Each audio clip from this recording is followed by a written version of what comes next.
Sabe aquela sensação de que a gente está preso num ciclo com o dinheiro? Parece que a gente corre, corre, corre, mas no fim das contas nunca sai do mesmo lugar? Pois é, hoje a gente vai desvendar o que ciclo é esse e, mais importante, qual é a chave para finalmente se libertar dele. Vamos começar? A rotina começa, o despertador toca e lá vamos nós para mais um dia de trabalho.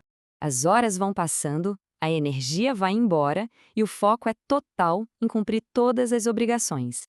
E aí vem aquele momento, aquele breve alívio, a recompensa por todo o esforço parece que finalmente chegou. Só que, tão rápido quanto ele veio, ele vai embora. São as contas, as prestações, as dívidas e pronto. O ciclo está pronto para começar tudo de novo. Essa sensação de correr numa esteira que não leva a lugar nenhum, ela tem um nome.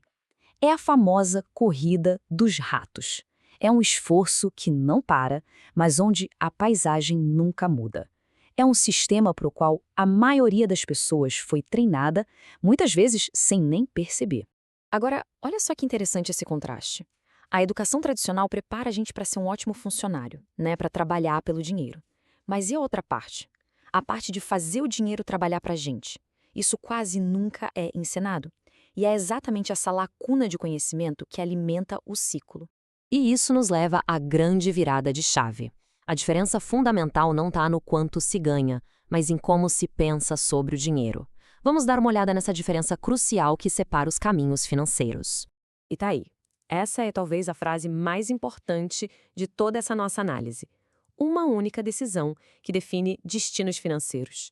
Não é sobre sorte, não é sobre genialidade, é sobre focar em uma coisa: comprar ativos. Ok, então o que são, afinal, ativos e passivos? Entender isso aqui de forma bem clara é um momento ahá, sabe?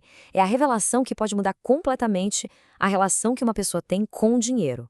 É simples assim, sem complicação, sem jargão financeiro. Um ativo é basicamente uma máquina de gerar renda. Ele trabalha pelo seu dono, mesmo quando a pessoa não está lá, trabalhando ativamente. Percebe?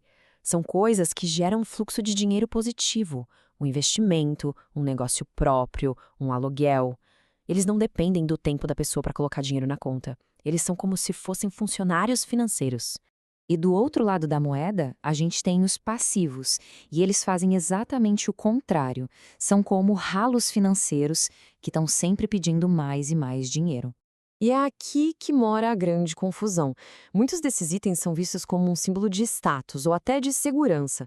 Mas se algo gera prestação, manutenção, imposto e não gera nenhuma renda, pela definição é um passivo. Ele está tirando o dinheiro do bolso e não colocando. Então, a virada de chave é essa. A mentalidade da classe média foca em aumentar o salário para poder aumentar o consumo de passivos. Já a mentalidade dos ricos foca em usar o salário para comprar ativos, que por sua vez geram mais renda para comprar ainda mais ativos. Um é um ciclo de consumo e o outro um ciclo de investimento.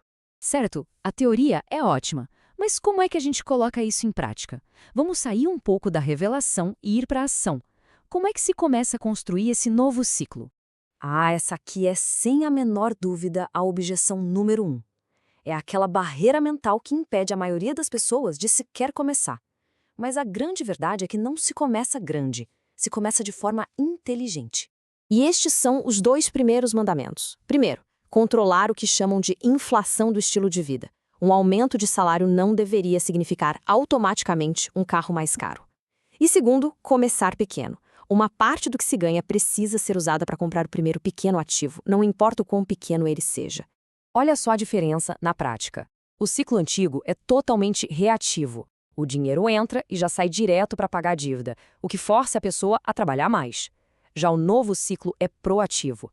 O dinheiro entra, uma parte dele é usada para criar uma nova fonte de renda, e essa fonte, aos pouquinhos, vai construindo a liberdade financeira. Para internalizar de vez essa nova mentalidade, é preciso criar um filtro. Uma pergunta bem simples, mas que muda completamente a perspectiva sobre cada real que é gasto. É isso. Simples assim. Antes de qualquer compra, seja um celular novo ou um carro, essa é a pergunta-chave. Uma resposta sincera para ela tem o poder de redesenhar um futuro financeiro inteiro, transformando consumidores em investidores. Tá, se o conceito é tão simples, por que todo mundo não faz isso? A verdade é que a última barreira não é financeira, não. Ela é emocional. e social. Impaciência, o ego, a necessidade de parecer bem para os outros. Esses são os verdadeiros vilões.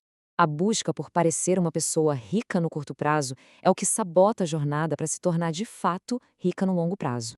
O caminho da riqueza exige disciplina, exige ignorar essa tentação do status imediato, porque a riqueza de verdade, na maior parte do tempo, é silenciosa, invisível.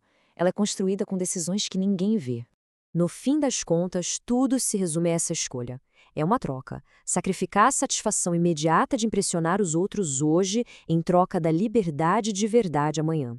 É a decisão entre alimentar o ego ou alimentar o próprio futuro.